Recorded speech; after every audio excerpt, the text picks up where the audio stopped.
Welcome to the deep dive. Today we're tackling a really smart way to handle those repeat deliveries within SAP MM. That's right. We're focusing on creating delivery schedules, specifically using the ME31L transaction. We've got a how-to guide and an overview of the benefits. Yeah, the goal is really to understand how this tool helps set up and manage those long-term agreements with suppliers for recurring stuff. So think of it as your roadmap for setting up these agreements efficiently. Exactly. And ME31L, that's your manual entry point for these scheduling agreements. It's particularly useful, when the schedule isn't coming directly from, say, an SAP quotation process. Right, like if you've agreed the schedule outside the system initially. Precisely. Use ME31L to get it in at SAP so you can manage it properly. Okay, let's dive in. If I need to create one manually, where do I start? What's step one in ME31L? Okay, so access. You can navigate the SAP menu.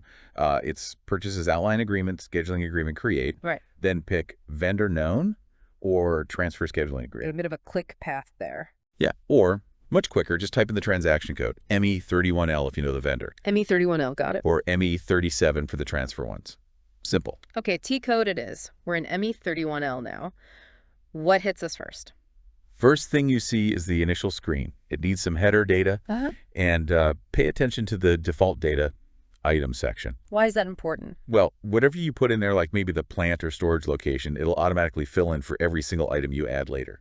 Saves a lot of typing. Ah, smart. A time saver. Definitely. You also need to specify the contract type here. Standard options are usually LPA and LP. LPA and LP, what's the difference in simple terms? So LPA usually means it comes with release documentation. Think of it like needing separate release orders to actually call off deliveries against the schedule. Gives you more control, maybe for fluctuating demand. Okay. LP is simpler, generally without that extra release step. More for straightforward, predictable schedules, perhaps. Right. Choose the one that fits the agreement. Okay, default set, contract type chosen. Then what? Hit Enter. That takes you to the header data screen. Pretty straightforward here. You just define the overall validity period. The start and end dates for the whole agreement. Exactly. How long this schedule is good for. Makes sense. And then we get down to the actual items we're ordering. Precisely. Next up is the item overview screen. This is where you list everything you're scheduling deliveries for. So what details go in here for each item? The essentials. Yeah. The material number, obviously. Then the total target quantity for the entire validity period. The overall amount, not just one delivery. Right, the grand total. Yeah. Then the price per unit, the receiving plan.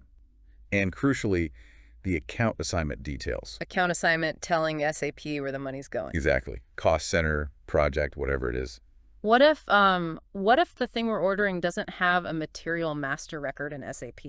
Like a non-stock item or a service maybe? Good question. No problem. You just leave the material number field blank. Then you fill in the description manually, select the material group it belongs to, specify the account assignment type, often in a column labeled I, Great. enter the target quantity again, and the purchase unit, like each or box.